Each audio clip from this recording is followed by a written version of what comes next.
So, yes, I take the reelection of Donald Trump quite personally because of the person themselves, but also as a Black woman.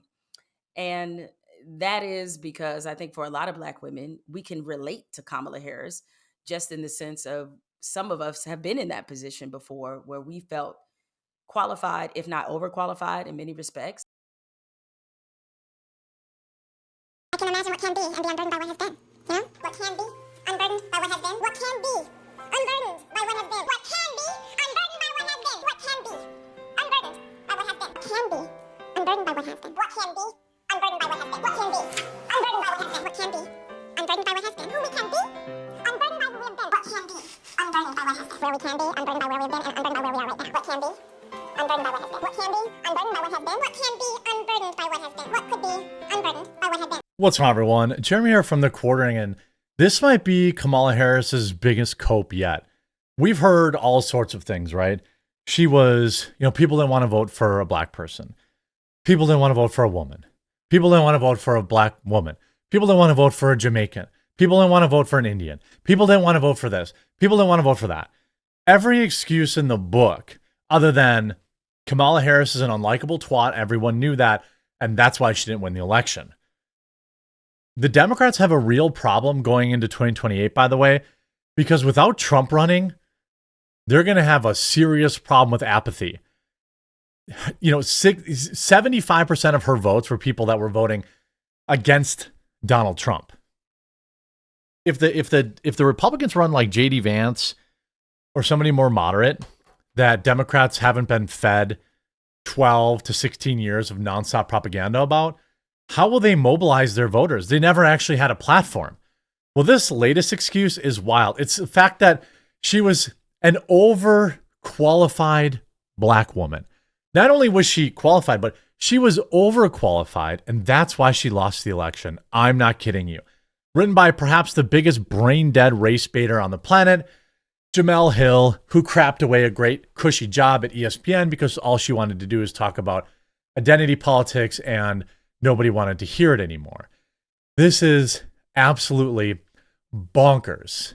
I'm watching a deer on my security camera right now. Anyway, let's get into the story. Just a reminder, Christmas is coming. The shipping cutoff date is coming soon.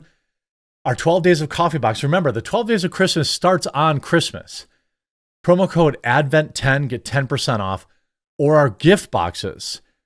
They're the perfect gift for a hosting gift, for friends, family, office workers. We have a pre-built box, and you can fully customize one with all the snacks and treats that you want.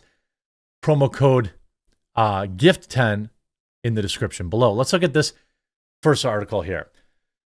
After the election, Jemele Hill posted on X that she had no comment. Hill said she was going to do what her critics asked of her and stick to sports. However, she broke her silence this week by providing her first post-election analysis. In doing so, yep, you guessed it, she blamed racism and sexism. Jemele claimed that Donald Trump's victory is personal to her. She said, like herself, Kamala Harris is, quote, an overqualified Black woman. What? Literally what? She wasn't qualified to be VP. She was picked VP simply because she was Black and a woman. She wasn't picked because of her qualifications. Listen to this. So, yes, I take the reelection of Donald Trump quite personally because of the person themselves, but also as a Black woman. And that is because I think for a lot of Black women, we can relate to Kamala Harris. Why? Just in the sense of some of us have been in that position before where we felt qualified, if not overqualified in many respects.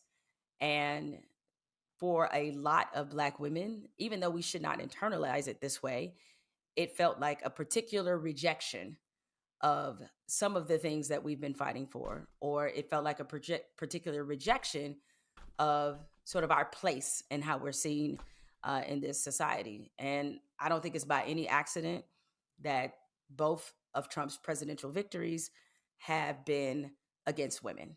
Ha! Well, that's who you chose to run, dum-dum. So you thought a woman was enough?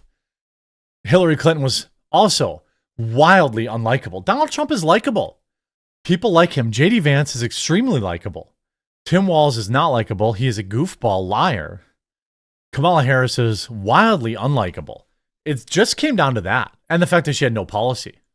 Hillary Rodham Clinton, of course, in 2016, and now in Kamala Harris, because some of those same tropes have come up in both elections. And so it does make you wonder at what point, I hate to use the word ready, but at what point will America be ready for a woman to be in that role? When she's likable and has policy, which means she'll probably have to be a Republican.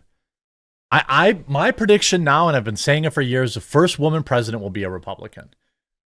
Because the Democrats continue to think that the only thing they need is to run a woman. Instead of saying, hey, maybe we should have some policy. Maybe celebrity endorsements aren't enough. Winning the primary, and thus as delegates, is the only official qualification for a presidential nominee. On either the Democrat or Republican ticket, Kamala Harris didn't even do that. Harris was installed. Primary voters had no say. She last ran during the 2020 primary, in which voters rejected her to the degree that she had to drop out even before the Iowa caucus. As always, the facts are pesky. Also, Jemele Hill probably shouldn't deem herself an overqualified black woman. For years, guilty white executives at ESPN, CNN, The Atlantic, and TNT have paid her millions for jobs that she not only didn't earn, but at which she failed. The dirty little secret about Jemele Hill, whether she's on television, podcasting, or writing books, her audience is not large enough to justify her large salary. Hence, Charles Barkley himself acknowledging last month that she gets fired a lot. Further notice how Hill does not cite any evidence to support her claim that Harris lost the election because she is a black woman, that's because there just simply aren't any. In fact, Trump made gains among women and black voters in 2020. According to the Democrat firm Blueprint, swing voters named inflation and immigration as the two reasons for not supporting Harris in the election. The firm found that swing voters felt Harris focused too much on the culture war and not helping the middle class. White or black, male or female, the 2024 election was a referendum on the Democrat Party and their detachment from ordinary Americans and embrace of an ideology that is further left than which the median voter was comfortable. We support this claim by referencing internal Democrat polling showing Biden, a white man, trailing Trump worse than Harris was. Again, those are facts and they are pesky. Jemele Hill's post-election analysis is as shallow a prediction as you could expect. She doesn't have the depth to discuss political topics without exposing herself as wholly uninformed. Of course, you see here, the Washington Post turning on her. Harris advisors blame everything but themselves for the loss. They didn't admit a single mistake. In a discussion that lasted more than an hour, her staffers kept saying they weren't making excuses or blaming others while doing exactly that. Popular podcasts such as Hot Ones wouldn't have the vice president on because the shows wanted to avoid politics, according to Harris's aides. There were Democrat super PACs running tons of commercials in the early stages of the campaign. Activists in the party put too many demands on the campaign. What the four never did was directly admit major mistakes they made. We should have really pushed Harris, who distanced herself from President Biden. Maybe we spent too much time in Arizona. Harris ended up losing there by 6 points. We shouldn't have had a Palestinian speaker at the Democratic National Convention. There were no blunt statements like that. I mean, 107 days, wah, wah, wah, and headwinds, wah, wah, wah. That's not why she lost. She lost because she had no real policies other than, I'm a black woman, so vote for me to prove you're not racist. It's the same thing they ran Hillary on in 2016. I'm a woman, so vote for me to prove you're not sexist. And here's what the left has to cope right now. Donald Trump falls just below 50% in popular vote, but gets more than in past elections. He also has more than 50% of the popular vote if you give him all of RFK's votes, which should have gone to him. He should have been removed from the ballots. RFK wanted his voters to vote for Trump. So I think there's a couple million people ended up voting for RFK, if I remember, or a couple 100,000 at least. I mean, this is all the left has left to cope on. Whoa, but it's less than 50%. He still won the popular vote. And by the way, Donald Trump has 76.95 million votes. He got 3.5 million more votes than he did in 2020. He got, let's see, 2016, 62 million. He got 15 million more votes in 2024 than he did in 2016. You know what I mean? Like, it's insane to be on the copium of this at this level. Copium at this level is probably fatal. I can't imagine, a real reason why you would do this. Why would you publish this article? It's humiliating in every conceivable way. It's completely humiliating. You have a situation where you lost bigly, and you're like, yeah, but a percentage, one way of looking at it, says that we didn't lose that bad. We still lost, but we didn't lose that bad. Oh, and by the way, Kamala Harris, up until yesterday, still begging for money. This article was published yesterday. Harris-Walz campaign quietly releases post-election survey and again hits up supporters for more cash. The shambling corpse of the Harris-Walz campaign has sent out another clueless post-election survey asking supporters which of their rejected policies and tactics they should continue peddling to help elect Democrats up and down ballot in 2025 and beyond.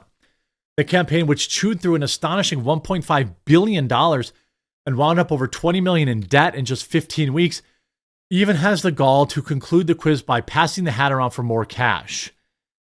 Vice President Harris's Fight Fund is the intended beneficiary of the sly fundraising effort, which recently came under fire for shamelessly attempting to raise money to pay off election-related expenses, including some vendors that it had stiffed on payments. Here's the email. Please, right here, as one of our top supporters, we're asking for your input. Also, will you give us money? I mean, humiliation after humiliation. It has supporters that what their top priority is, including choices like fight back against Donald Trump's harmful agenda.